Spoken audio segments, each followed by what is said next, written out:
Future continuous की बात करेंगे। फ्यूचर कंटीन्यूअस की बात करेंगे। इसमें कोई काम दिखाया जाएगा कि भविष्य में जारी रहेगा, भविष्य में जारी रहेगा।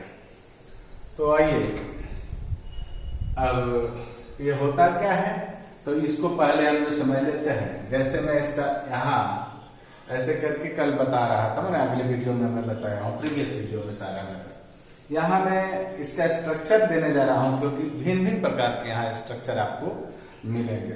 तो पहला स्ट्रक्चर मैं देने जा रहा हूँ सब्जेक्ट के साथ सेल या will plus be plus V4, ये एक हो गया।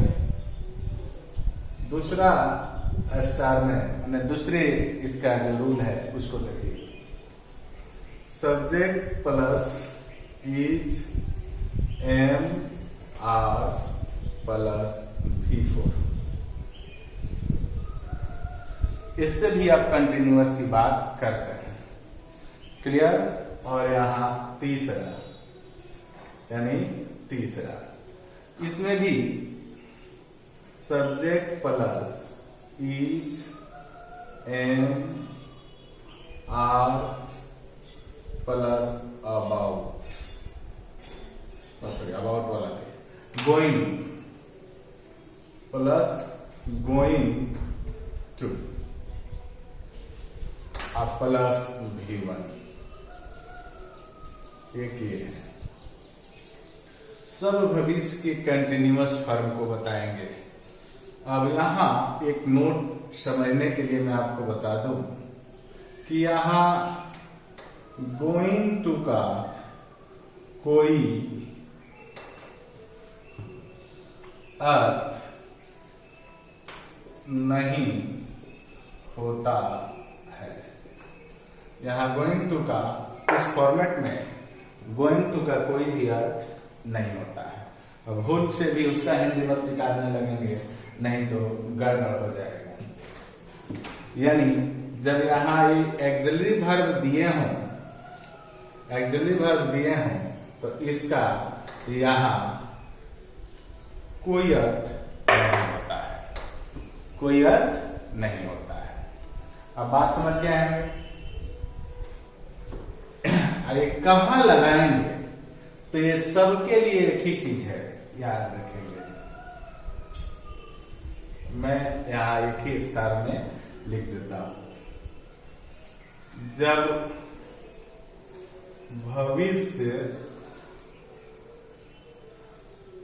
भविष्य की योजना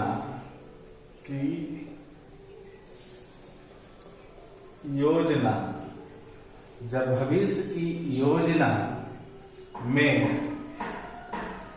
भविष्य की योजना में निश्चितता हो, क्या हो, निश्चितता हो। जब भविष्य की योजना में निश्चितता हो तो ये वाला यूज करेंगे, ये करेंगे या ये करेंगे। अब मैं आपको एक दो क्वेश्चन दे रहा हूं, जिससे आप बड़ी आसानी से इसको समझ लेंगे। यहां है, एक लिखता है,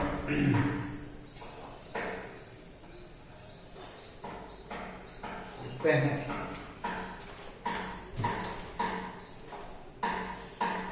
the CM will be coming for. The CM will be coming for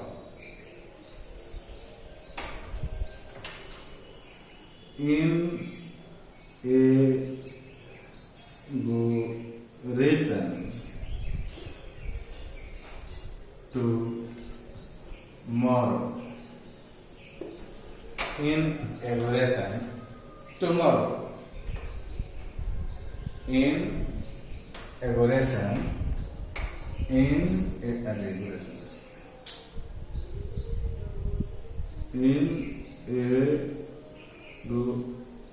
education tomorrow। अब यहां ध्यान दीजिए, इनॉग्रेशन जो होगा वह कल होगा, सीएम कल उसका करेंगे, इसीलिए यहां शैल विल बी के साथ आपने देखा कि हमने क्या लगाया। अब मैं दूसरा लिखने जा रहा हूं इसी पर, the CM is coming for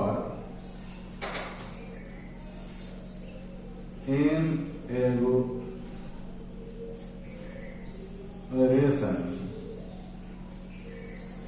tomorrow। देखिए अगला, देखिए इस पर, the CM is going to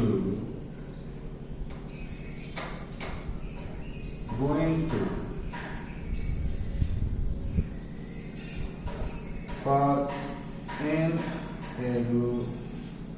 inauguration tomorrow। यहां आप ध्यान से, the CM is going to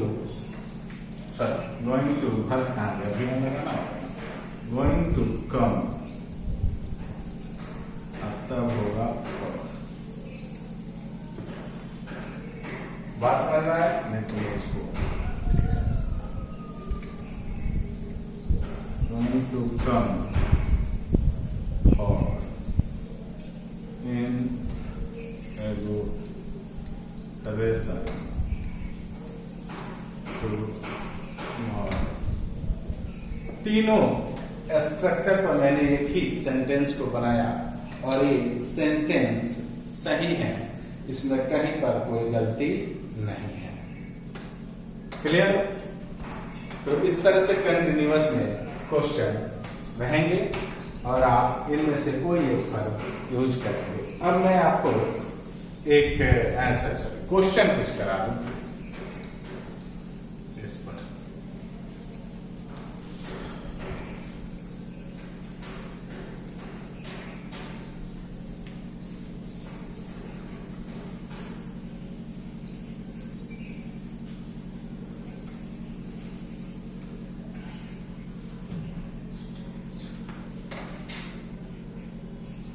One of these days, ये क्वेश्चन है एनडीए का।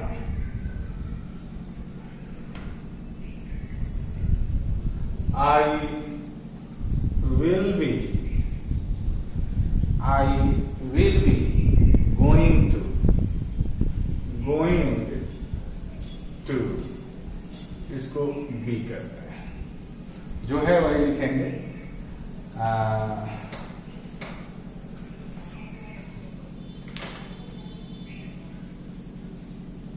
confront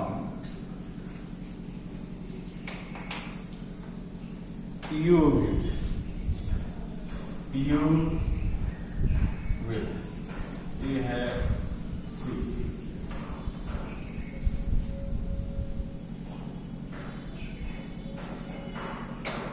नहीं,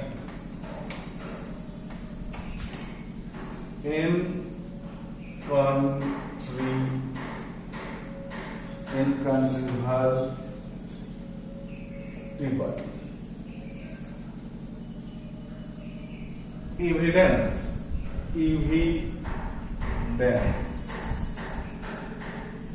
ये है सी और ये है नो एरर डी।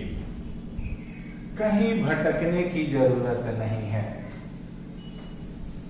आपने देख लिया कि गोइंग टू है, तो आपको मैं एक रूल लिखवाया था कि गोइंग टू के साथ V1 आएगा, यही ना है जी, या उसके पहले क्या आएगा, एम आएगा। तो यहाँ V1 है, लेकिन इसमें इसके जगह पर अगर खाली n लगा देते हैं तो ये बात कन्फर्म हो जाएगा, क्लियर हो जाएगा कि नहीं। तो तीनों रूप अगर आप देख लेते हैं तो आपको परेशानी नहीं होगी। इसलिए तीनों जो मैं रोल दिया था, ये तीनों में जो आपको स्ट्रक्चर दिया था उसको फॉलो करेंगे। यानी यहाँ आंसर क्या होना चाहिए, तो यहाँ आंसर होना चाहिए बी। और कहेंगे कि विल बी के स्थान पर एम होना चाहिए। आई है तो आई के साथ एम होना चाहिए।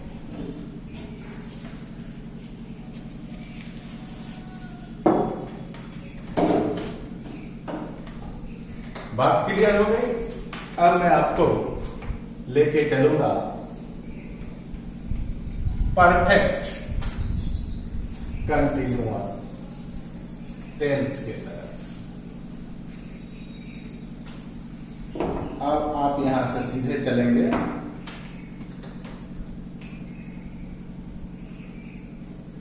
फ्यूचर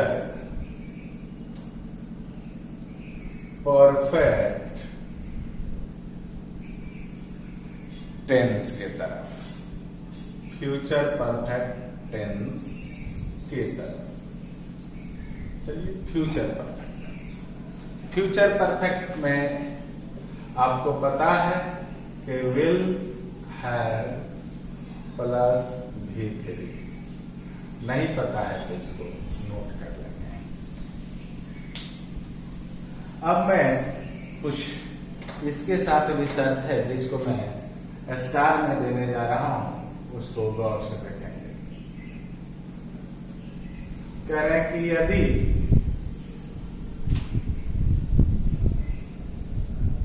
वाक्य में बाई, यदि वाक्य में बाई के साथ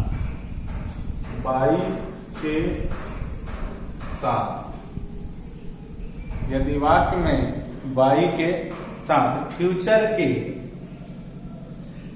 यदि वाक्य में बाई के साथ फ्यूचर के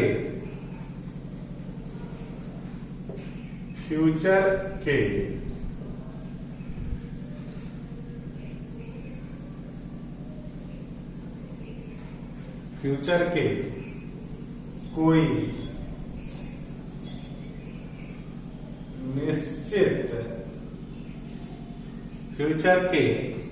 निश्चित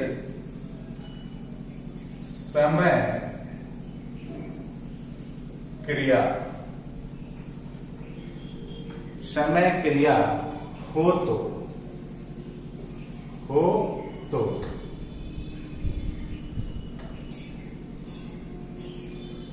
विल हैव प्लस V3 लगाते हैं।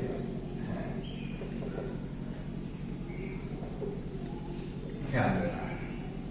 जैसे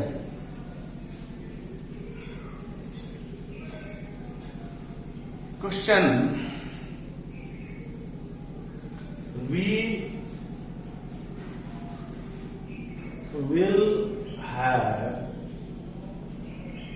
will have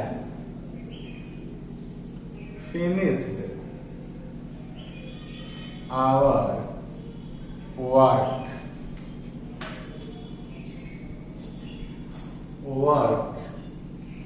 by noon। तो ये बाय नून जो दे दिया इसलिए यहां एक क्रिया आया, बाकी कोई नहीं आया। ये समझने की जरूरत है। तो यही बाई के साथ नून दे दिया, यानी निश्चित समय दे दिया जो भविष्य बाई है, भविष्य के लिए चला गया। इसलिए यहां हमने विल हैव प्लस V3 का प्रयोग किया। आइए एक दूसरे स्टार की तरफ ध्यान देते हैं। यह स्टार क्या कहता है? यह कहता है कि बाई द टाइम के साथ, बाय द टाइम के साथ भी यह नियम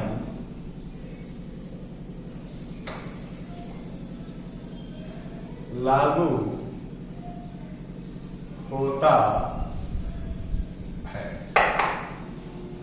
अब कहीं वाक्य में बाय द टाइम दिया हो तो यह नियम लागू होता है। तो आइए इसको एक स्ट्रक्चर में तैयार करते हैं। मान लिया दिया हो फ्यूचर परफेक्ट अब प्लस बाय द टाइम अब प्लस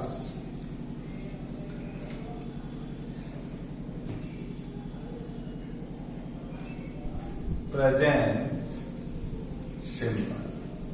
यही रूल, यही स्ट्रक्चर बनेगा। स्ट्रक्चर क्या बनेगा? अब प्रेजेंट इधर भी आ सकता है, कोई जरूरी नहीं है, यानी नियम यही रहेगा, ये बाय द टाइम के साथ। अब मैं एक वाक्य दे रहा हूं, bye the time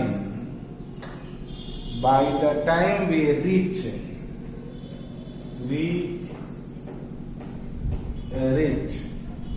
by the time we reach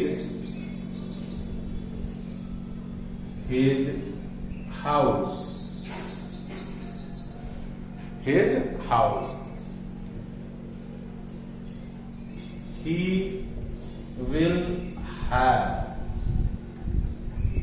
he will have slept। आप देखिए बाय द टाइम के साथ प्रेजेंट टेंस आ गया, तो ये क्या आ गया?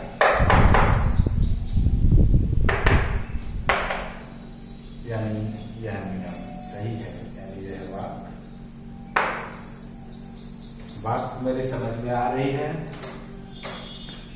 तो आगे बढ़ते हैं और आगे मैं एक क्वेश्चन आपको देता हूं।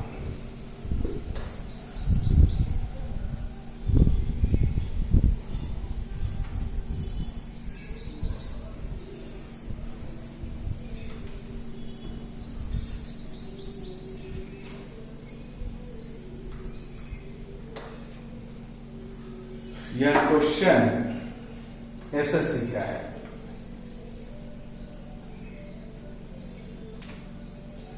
Bye this time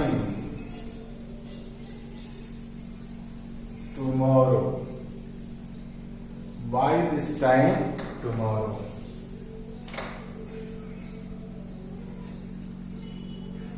I will reach my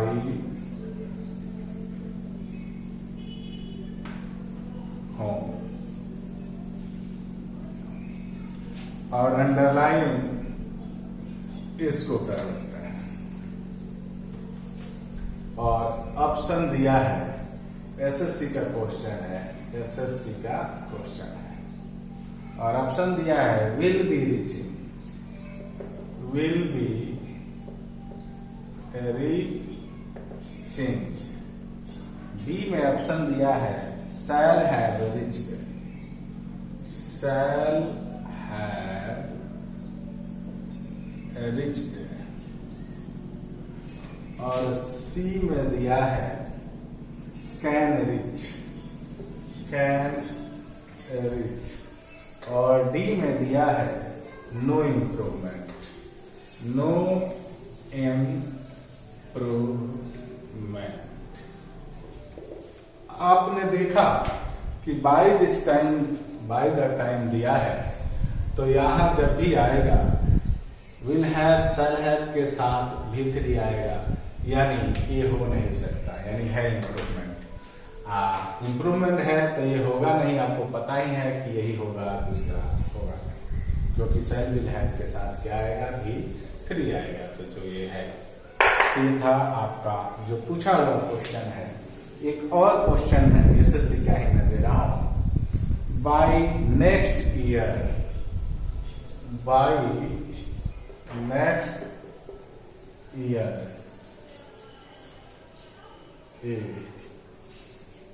Ramesh by next year Ramesh will tech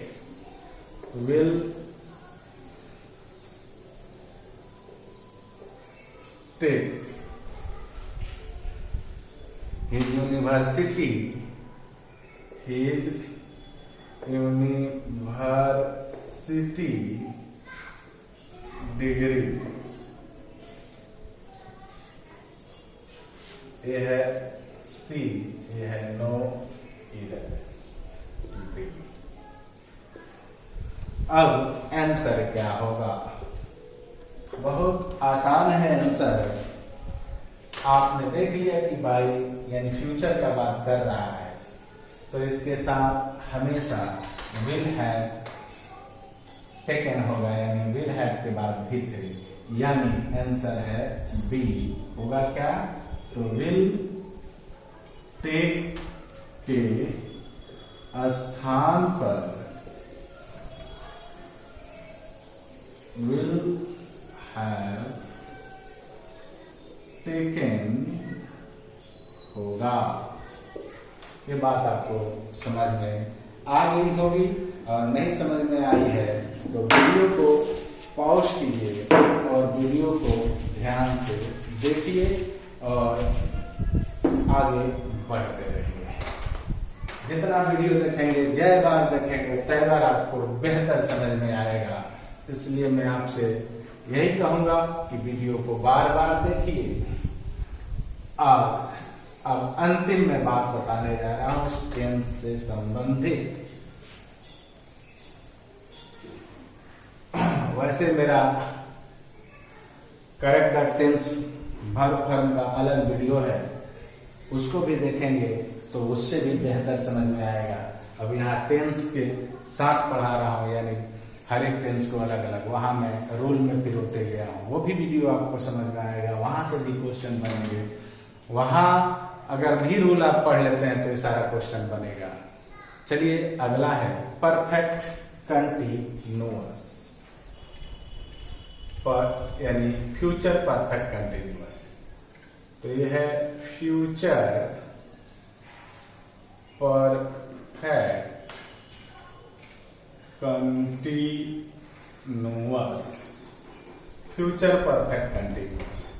same position will have been के साथ क्या हो जाएगा? यहां विल हैव बीन और भी for, future perfect continuous tense. अब इसमें भी क्या है? इसमें भी वही है बाबू, जो प्रेजेंट टेंस और पास्ट टेंस, यानी जो प्रेजेंट परफेक्ट कंटिन्यूअस और पास्ट परफेक्ट कंटिन्यूअस में आपने पढ़ा है, वही नियम यहां भी है, सिर्फ इसमें समय का अंतर होता है। समझ में आया? तो यहां लिख लेते हैं कि जो हम प्रेजेंट या पास्ट परफेक्ट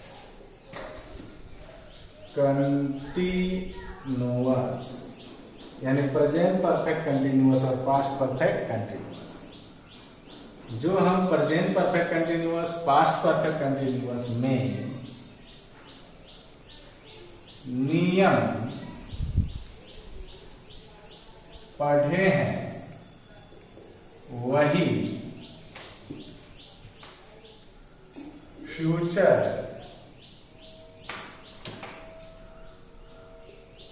परफेक्ट कंटिन्यूअस में भी लागू होता है। अंतर सिर्फ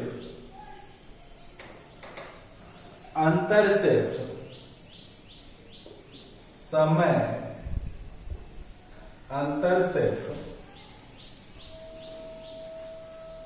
समय का होता है। यानी यहां जो वर्ब आएगा ये वाला आएगा। बात समझ गए हैं? कोई बहुत बड़ा अंतर नहीं होता है। जैसे एक वाक्य दे रहे हैं,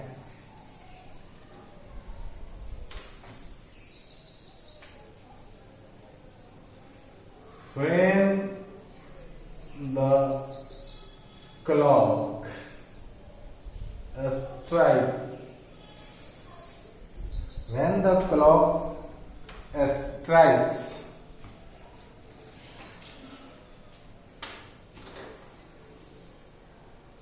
6,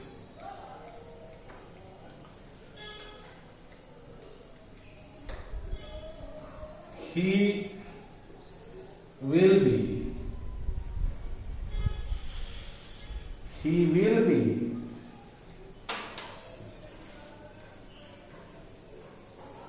studying for 5 hours। अब यहां ध्यान देना है कि क्या अंतर है। तो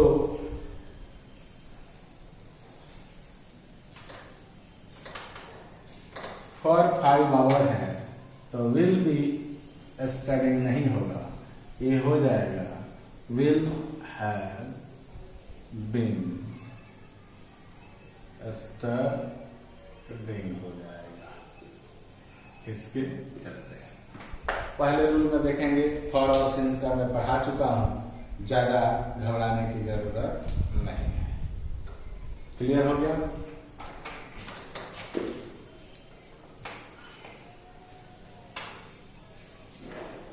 तो अब आप किसी भी किताब को उठाइए जिसमें 10 साल का क्वेश्चन दे रखा हो, 15 साल का क्वेश्चन दे रखा हो, और उस पूरे किताब को सॉल्व करना शुरू कीजिए टाइम और टेंस का। मेरा दावा है कि सब बनेगा। अगर नहीं बनता है तो कहीं ना कहीं आप मिस किए हैं मेरा वीडियो। मेरे वीडियो को फिर देखिए, वहां जाकर वो बनेगा। और बनता है तो खूब शेयर कीजिए ताकि यह वीडियो आपके दोस्तों तक पहुंचे और वह भी इसका फायदा उठा सके। Good bye.